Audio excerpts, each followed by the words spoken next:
Salut les filles et les garçons. J'ai une méga sale gueule. Hein. Ouais, je suis bien d'accord avec vous, j'ai une méga sale voix aussi. C'est-à-dire que j'ai une crève à tout casser comme toujours. Hein. Ouais, ça dure un petit peu 6 mois chez moi ce genre de truc. Voilà, et donc je me suis dit que j'allais vous montrer comment je me maquille quand je suis malade. C'est-à-dire, ouais, ça peut servir, hein, comme on est tous un peu, genre tout le monde a une rhinopharyngite, hein, c'est tout Paris a une rhinopharyngite en ce moment. Donc je me suis dit que j'allais vous montrer parce que vraiment, mais regardez la tête quoi. C'est-à-dire que comme j'ai à moitié une espèce de début de sinusite ou je sais pas quoi, du coup ça me fait encore plus gonfler les yeux que d'habitude. Enfin c'est l'horreur quoi. Donc je vais vous montrer ce que je fais. Ça va durer 1000 ans parce que je vais faire la totale. Donc, moi je suis toujours... Alors, quand vous êtes malade... Oui j'ai les joues rouges parce que j'ai appuyé dessus, pardon. Bon ça va durer 1000 ans, hein. C'est parti, c'est dimanche, on a le temps, tout ça. Quand vous êtes malade, il faut, même si vous avez un teint épouvantable, comme moi aujourd'hui, bon cela dit, même quand je suis pas malade, j'ai le même teint, hein, c'est mon teint normal d'hiver. Il faut pas céder à la tentation de trop le couvrir pour avoir l'air d'aller mieux, parce que de toute façon, comme vous êtes malade et que vous avez les traits tirés et l'air fatigué, ça va vous plomber le teint si vous couvrez trop. Donc prenez un fond de teint pas trop plâtreux, quoi. Essayez pas de tout planquer. Donc moi je suis toujours avec mes 2 nudes de Dior, hein. Enfin mon nude de Dior dans 2 couleurs, c'est-à-dire que j'ai le 20 et le 30, hein. Je suis toujours entre les 2 couleurs en ce moment. Donc je vais mélanger ça. Hop, une pompe de chaque. Hop, hop, hop. J'espère que je vais pas être obligée d'aller me moucher au milieu de la vidéo, parce que ce serait pas pratique. Je prends le manche d'un pinceau pour mélanger. C'est-à-dire quand on est malade, on a le teint complètement plombé. Donc l'idée c'est de réveiller et d'éclairer au maximum, quoi. Je prends mon Expert Face Brush de Samantha Chapman. Et voilà, je mets du fond de teint. Power 2. Et pour ça, le nude, il est vachement bien parce que... de toute façon, il est vachement bien. Moi, j'adore ce... J'ai vraiment une passion totale pour ce fond de teint. C'est-à-dire que, vous voyez, par rapport à l'autre joue, c'est pas flagrant que j'ai mis du fond de teint, sauf que ça unifie vachement bien. Ça a unifié toutes les petites merdouilles qui traînaient, les petits bouts de mélasma, les petits machins comme ça. Ça se voit quasiment pas, mais ça unifie. C'est vraiment... quelle réussite, ce truc. Je pense que je vais vider mes flacons, ce qui est rare. Les seuls flacons que j'ai vidés jusqu'ici en fond de teint, c'est le Shiseido. Qui pourrait très bien marcher aussi hein, pour un maquillage quand on est malade. Hein. Simplement, moi, celui que j'ai, c'est ma teinte d'hiver et j'ai pas encore complètement ma teinte d'hiver sur le visage, donc il serait un peu trop clair pour moi en ce moment. Mais il marcherait bien aussi parce qu'il est à la fois couvrant et lumineux aussi. Donc voilà, bien étalé partout.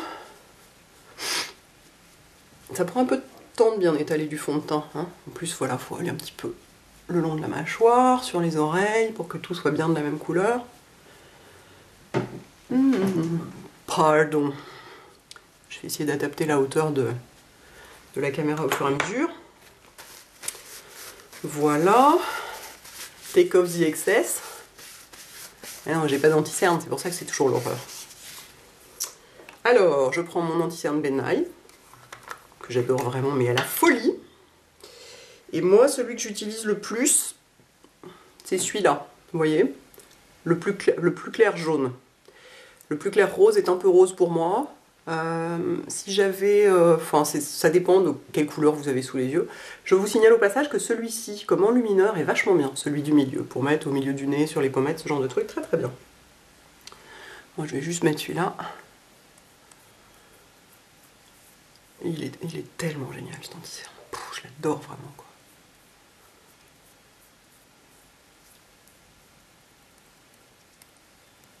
Et donc, même si vous êtes très fatigué, que vous avez une mine horrible et tout, faites gaffe avec votre anti-cerne. Continuez à respecter la règle du grosso modo une teinte d'écart, 2 maximum teintes d'écart entre le fond de teint et l'anti-cerne. Sinon, ça va vous faire vraiment des yeux de hibou, ça va être hyper bizarre, quoi. Hop, ici j'ai une petite rougeur sur le nez pour une raison qui m'échappe, donc je vais prendre justement, je vais prendre le plus foncé ici, celui qui est un peu orange. C'est ça qui est génial avec ce truc d'anti-cerne, c'est que ça peut servir à tout, quoi. Pour tout le visage, on peut tout faire, vu qu'il y a toutes les couleurs. On mélange tout et oh, c'est complètement génial, c'est tellement pratique. Vraiment génial. Voilà. There we are. Excusez-moi, il faudrait que je fasse des coupes dans l'idéal. Au moment où je referme mes produits, ce genre de truc, ça ne sert à rien. Parce que j'essaye de faire du montage, ça ne marche pas. Ah, j'ai un poil qui s'est mis quelque part, ça m'énerve. Alors, moi je mets pas d'anti-cerne autour du nez. Ah mais bon sang, j'ai un truc qui me chatouille là, ça me rend complètement hystérique, excusez-moi, mais je mets pas d'anti-cerne autour du nez, genre pour cacher les rougeurs, parce que comme je me mouche 14 fois par heure, ça sert à rien. C'est-à-dire que de toute façon, quand on est malade, qu'on a genre un rhume, si juste vous toussez, vous pouvez bien maquiller tout le teint. Si vous avez juste un rhume, ou en plus du reste un rhume, enfin bref, si vous vous mouchez tout le temps, c'est pas la peine d'essayer de maintenir cette zone-là en bon état. De toute façon, c'est peine perdue. Donc faites-vous une raison. À la limite, baladez-vous avec votre anti-cerne sur vous pour faire des retouches dans la journée si vraiment il y a des moments où vous avez envie de vous sentir plus nickel. Mais ça, de toute façon, si vous mouchez, rien ne tiendra. Donc voilà, il faut en prendre son parti et laisser tomber le bas du visage et le nez, quoi. Il n'y a rien à en faire, on peut pas. Ce qu'il faut, c'est juste avoir l'air à peu près en forme. Je prends ma powder flake. J'ai pas reçu ma poudre Ben Nye rose, donc je ne peux toujours pas vous dire si elle conviendrait pour remplacer. C'est-à-dire que j'ai fait ma commande genre il y a un mois et elle est jamais arrivée, donc je pense qu'elle est perdue. Ça me fait un peu chier parce qu'il y en avait pour plus de 100 $, mais voilà. Ou alors elle est bloquée à la douane, ou je sais pas quoi, j'en sais rien. Et donc je mets donc cette poudre là qui illumine. De toute façon, moi c'est celle que j'utilise tout le temps, mais c'est vrai qu'en cas de grosse fatigue ou de maladie, ça aide bien de bien illuminer la zone du regard, quoi. Parce que c'est souvent quand on est crevé, on a le tour des yeux dans un état dégueulasse, quoi. Vous pouvez aussi l'utiliser pour d'autres zones, hein. On peut s'en servir sur les zones qu'on veut illuminer. Moi je l'économise parce que la boîte est petite. Je vais poudrer mon teint. Alors, vous n'êtes pas obligé de poudrer votre teint. Moi là je vais le faire parce que vous voyez ça brille un peu. Je trouve que ça brille un peu trop pour moi. Et pour que ça reste lumineux, je vais le poudrer avec la Mineral Skin Finish de MAC. Parce qu'elle a un fini lumineux. Et tout en étant...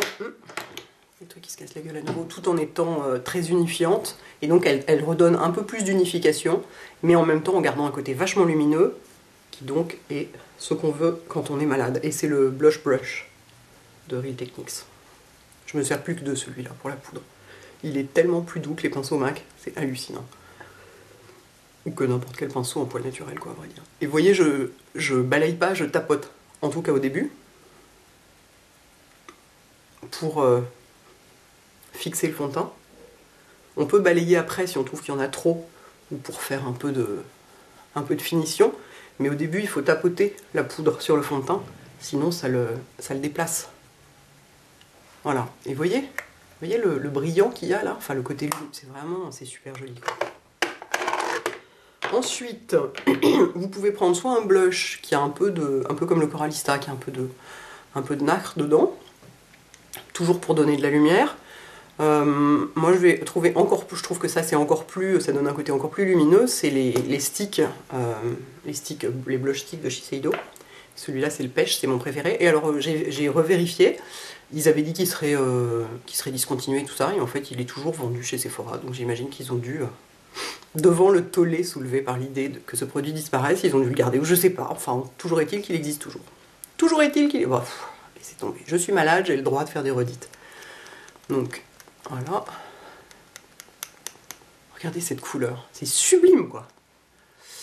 Voilà, et vous pouvez soit tapoter si vous avez 1000 ans à y consacrer, soit si vous n'avez pas 1000 ans comme moi. Et vous voyez, ça marche par-dessus de la poudre, il n'y a pas de problème. On peut tout à fait le mettre par-dessus de la poudre, la texture s'y prête complètement. Et il a un fini crème poudre qui fait que ça fait pas du tout gras, mais que c'est pas non plus le truc complètement mat, qui peut aussi éventuellement un peu plomber le teint. Faut pas de texture trop mat quand on a vraiment la crève. Mais il ne faut pas non plus faire boule à facettes. Donc voilà, mon petit coup sur le nez habituel, hein, je ne peux pas m'en empêcher. Voilà, donc tout de suite déjà on a l'air un peu plus fraîche. Enfin, dans mon cas non, mais de toute façon, j'en mets un peu plus bas aussi. J'aime pas quand il est que tout en haut des pommettes, je trouve que ça fait bizarre. Voilà, j'ai l'air un peu plus réveillée. Ah, j'ai pas pensé à faire un avant-après, quelle idiote. Alors là, ça aurait été vraiment parlant, je peux vous dire. Ça aurait été vraiment, même terrifiant peut-être. Ensuite, les sourcils. Bon, moi de toute façon, j'adore maquiller mes sourcils, donc je le fais toujours. Tiens, j'ai du fond de teint dans les cheveux, c'est sympa. Mais je trouve que ça vaut le coup dans la mesure où, si on est malade, qu'on a on a les yeux fatigués, tout ça, on n'a pas forcément envie de porter beaucoup de maquillage sur les yeux, mais c'est sympa d'avoir les sourcils bien dessinés. Bon, alors bon, a priori, normalement, en fait, j'ai pas forcément besoin de les dessiner parce que, enfin, voilà, ils sont relativement sympas, j'ai pas trop à m'en plaindre. Mais j'aime bien le faire quand même. Et mon préféré, depuis un bon moment, c'est le crayon à sourcils Palladio. Je vous l'avais déjà montré dans une vidéo favori. Pourquoi ça ne focus pas? Allez. Et en fait, moi je l'ai acheté chez Ulta ou Target ou je sais pas quoi aux États-Unis, mais c'est super, Marlena le vend dans sa boutique. Donc on peut y avoir accès. Et donc, bon voilà, j'en rajoute. Il est vachement joli, regardez, je vous montre la couleur. D'abord, il est sec, ce qui est vachement bien. Et vous voyez, c'est un taupe clair, il n'y a pas du tout de jaune dedans. Enfin, pas trop. Il y a un peu de rose en revanche, mais il n'y a pas de jaune. Et donc moi j'aime bien les redéfinir un peu, je trouve ça sympa quoi. Ouais, ça va être la vidéo maquillage complète en fait. Avec 0 coupe et genre la vidéo où il faut avoir que ça à faire. Écoutez, hein. En même temps j'ai pas fait de vidéo pendant longtemps avec au mois d'octobre avec tous les concours, tout ça et tout. Puis avec toutes mes allergies, je pouvais pas. Donc ça rattrape. Ça vous pourrez même la regarder en 2 fois si vous voulez, si elle est trop longue. Et ce qui est vachement bien avec ce truc, ce crayon, c'est qu'il a une brosse de l'autre côté. Et ça c'est cool parce que du coup vous n'êtes pas obligé, notamment si vous partez en week-end. L'obsession, en fait je crois que j'ai une obsession de partir en week-end parce que je ne le fais pas assez justement et que du coup tous les produits qui s'y prêtent. Donc si vous partez en week-end vous n'êtes pas obligé de tout trimballer, la brosse en plus. Voilà, donc les sourcils, vous pourriez vous arrêter là à la limite. Le teint et les sourcils en général, c'est joli. Je vais quand même mettre un petit peu de couleur dans les paupières, un petit peu de définition. Avec ma Vice Palette, je me maquille que avec ça en ce moment. Je vais prendre sur un gros pinceau, je suppose que c'est ça, c'est un pinceau Costelsen, je pense. Je vais faire un wash de Eco Beach sur toute la paupière. Parce que l'idée c'est d'avoir de la lumière, hein, toujours. Et en plus, voilà, si vous avez un peu genre les yeux qui pleurent, je sais pas quoi et tout, c'est pas galère, vous voyez, c'est pas genre j'ai du crayon dans l'œil, je peux pas me permettre, voilà. Quand vous avez une crève pas possible, faire un smoky, c'est pas du tout confortable. Vous avez envie d'être confort avant tout, et d'avoir juste une petite couleur comme ça, nacrée. Attendez, je vais vous faire un zoom pour que vous voyez quelque chose. Juste un peu comme ça, irisé sur la paupière. Vous voyez? C'est vraiment très très très léger, quoi. Enfin, c'est très léger parce que j'en ai pas mis beaucoup, et si on peut en mettre plus, hein, si on veut. Voilà, pour aujourd'hui, ça va me suffire. Mais juste ce petit côté comme ça, c'est-à-dire que si même si par hasard vous frottez les yeux, c'est pas grave. Donc l'idée c'est quand même d'être confortable avant tout quand on a la crème. Et ensuite je prends mon 266. Ça ne focus pas, si, ça y est. Et je prends la couleur la plus foncée. Pardon, je ne vous ai pas montré du coup. Le Eco Beach, il est là. Et je vais prendre le Black Market qui est là. On peut le faire aussi avec le Desperation, ça marche aussi. Un des deux. Et je vais faire juste un trait de liner en fait, tout simplement parce que je trouve ça sympa d'avoir quand même la ligne des cils un peu définie. Mais j'ai pas envie de le faire au crayon ou un truc. Quand on est malade, souvent on n'a pas du tout envie, on a les yeux un peu sensibles, on n'a pas envie de les agresser avec un crayon ou je sais pas quoi. Et en même temps, un trait de liner liquide, ce serait un peu dur. Du coup, moi j'aime beaucoup le faire à la poudre dans ce cas-là. Et en plus, c'est un loupage, vous pouvez pas vous louper en faisant la poudre. Parce qu'au pire, même si vous vous loupez, vous voulez que je zoome un peu pour que vous voyez mieux? Si vous vous loupez, et ben non, ça ne zoome pas. J'ai vraiment l'air claqué, hein, bon sang. En gros plan, c'est sympa. Ouh. Si vous vous loupez, au pire, et ben vous le smudgez, vous voyez, vous l'estompez, votre truc, vous prenez même le même pinceau ou un autre, et vous l'estompez vers le haut, et comme ça c'est pas raté, quoi. Évidemment en restant toujours bien au ras des cils, hein, qu'il n'y ait pas d'espace entre les cils et le fard, sinon c'est pas joli.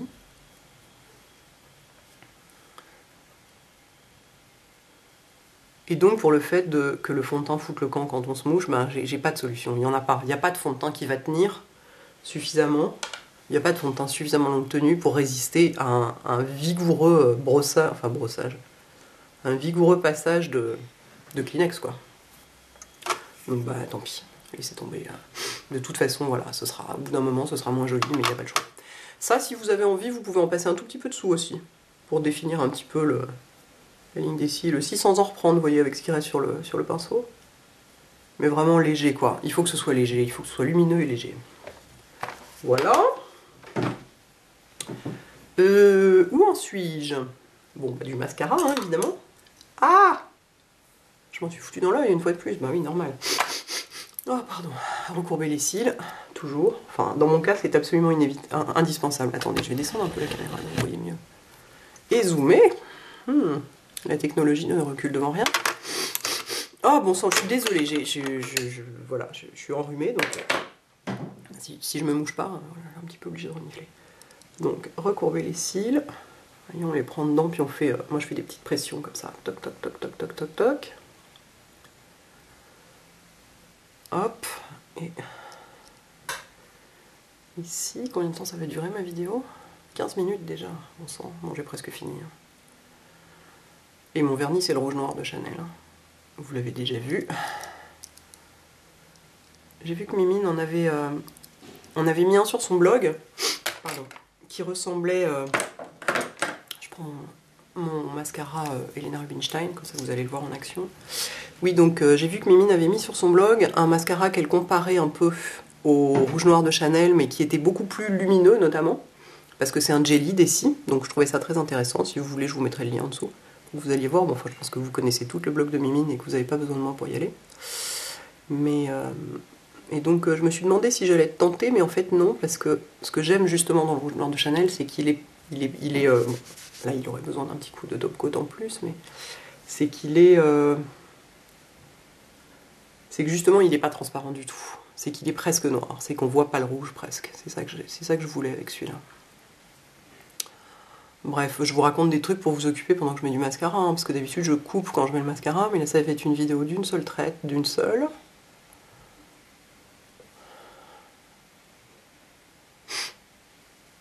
Et donc, j'essaye de faire en sorte que vous vous ennuyez pas trop. Bon, moi j'en mets des tonnes de mascara, je trouve ça joli quand il y en a plein. Vous faites bien comme vous voulez. Et le fait de, pour en revenir à notre histoire d'avoir la crève ou quoi, le fait de les recourber, les cils, pas le mascara, j'entends bien sûr, et ben ça ouvre le regard et tout de suite ça donne l'air moins fatigué quoi. Ça joue vachement. Moi je peux plus du tout me passer de mon recourbe-cils, mais il faut dire que j'ai les cils droits. Relativement, pas complètement droits, mais quand même assez droits. Donc ça change tout. There. Et en bas, mon bottom clinique, bottom lashes, machin. Et alors lui, mais il est tellement génial. C'est mon deuxième tube, j'ai fini le premier. Et vous voyez, attendez, il faut vraiment que vous voyez comment je le mets, parce qu'il est vraiment tellement intéressant ce truc, regardez. Est-ce que ça focus? Ouais. J'en mets vraiment que aux racines. La brosse est tellement petite qu'on peut ne la poser que aux racines.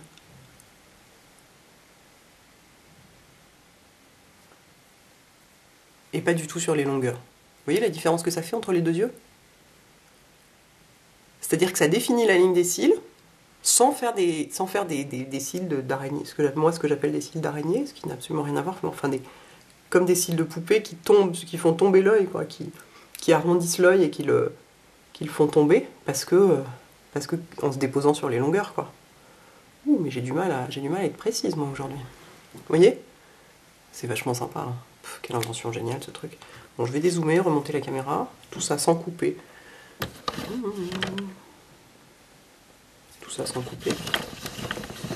Tant qu'à faire, pas s'embêter. Voilà. Et enfin du rouge à lèvres. Et donc là, si vous mettez du rouge sans, si vous avez la crève, je suis pas sûre que ce soit une bonne idée. Bon, je triche un peu, c'est aussi parce que moi de toute façon je ne mettrai pas du rouge sans parce que c'est pas mon truc, j'aime pas du tout. Enfin, j'aime pas les rouges à lèvres vifs ou sombres. Sur moi, c'est juste dégueulasse quoi. Donc je vais mettre mon caméo de Burberry, hein, vous serez pas surprise. Voilà. Pardon. Parce que si vous avez la crève, vous avez sans doute les lèvres un peu sèches à force de respirer par la bouche. Donc, évidemment, mettez du baume à lèvres tout le temps, et notamment mettez-en avant de commencer à vous maquiller. Comme ça, vos lèvres seront bien hydratées au moment de poser le rouge à lèvres, et ce sera beaucoup plus joli que si vous avez les lèvres toutes craquelées, et là, c'est même pas la peine de mettre du rouge à lèvres. Le rouge à lèvres sur les lèvres craquelées, c'est interdit. Hein. C'est vraiment trop moche, quoi. Mais si vous les entretenez bien, il n'y a aucune raison qu'elles soient craquelées. Voilà, et prenez donc un rouge à lèvres, soit un gloss, il y a certains gloss qui sont assez hydratants, Soit un rouge à lèvres de ce genre qui est vraiment très crémeux, soit prenez tout ce qui est Chubby Sticks, Lip Butter de Revlon, trucs comme ça, qui donne, si vous avez envie d'un peu de couleur en transparence, ce que moi je n'aime pas du tout, donc je le fais pas, mais il y a des gens qui aiment, et ça marche bien. Ces produits-là sont très... Ah, je m'enferme à réadosser. Ces produits-là sont extrêmement hydratants, aussi bien les Chubby Sticks que les de Clinique que les Lip Butter de Revlon. Ils sont vraiment super efficaces. C'est vraiment des très très bons baumes à lèvres et qui ont une vraie couleur dedans. Donc si vous êtes malade, voilà, c'est la bonne alternative. Moi j'utiliserai pas ça parce que j'aurais dû le faire quand même pour vous montrer, pour que la vidéo soit plus logique. Mais je vais pas vous dire que je porte un truc que je porte pas, quoi. Moi-même quand je suis malade, c'est ce rouge à lèvres là que je vais porter de préférence, ou enfin ce genre de teinte en tout cas très douce et claire, toujours pareil, pour éclairer le visage et pour pas plomber les traits, quoi. Mais si vous aimez... j'ai perdu ma télécommande, pardon. Si vous aimez les trucs... les trucs un peu comme ça, de la couleur en transparence, ces deux produits-là sont vraiment géniaux. Ils sont très très réussis. Voilà. Alors non, il y a un truc que vous pouvez faire en dernier. Si vous trouvez qu'il n'y a pas tout à fait assez de lumière, moi je trouve qu'il y en a assez, mais vous pouvez, c'est prendre un enlumineur. Bon, alors moi en ce moment c'est celui-là que j'utilise, hein, c'est le Dior. Vous prenez celui que vous voulez, vous en rajoutez un petit peu, mais c'est pas obligé. Normalement, avec la Mineral Skin Finish de MAC, vous n'avez pas besoin de mettre d'enlumineur par-dessus. Je vous ai montré quand je venais de la poser, c'était déjà lumineux, donc il n'y avait pas vraiment besoin de ça. Et c'est pas la peine de vous embêter à mettre de l'enlumineur ici, parce que de toute façon, en vous mouchant, on démaquille tout. Donc, vous fatiguez pas. Croyez-moi, ça fait 15 jours que je pratique ça, et je sais que de toute façon, toute la zone du milieu du visage est rapidement ruinée. Donc voilà, écoutez, j'espère que ça en aide certaines d'entre vous. J'imagine que c'est pas forcément une découverte majeure pour vous, parce que bon, bah, vous savez faire, hein, mais j'espère que ça vous aide un petit peu. Et je souhaite à toutes celles qui ont la crève d'aller mieux très vite, parce qu'on est quand même un peu diminué dans ces conditions-là. Et voilà, bonne santé à toutes et tous. À bientôt les filles et les garçons. Ciao.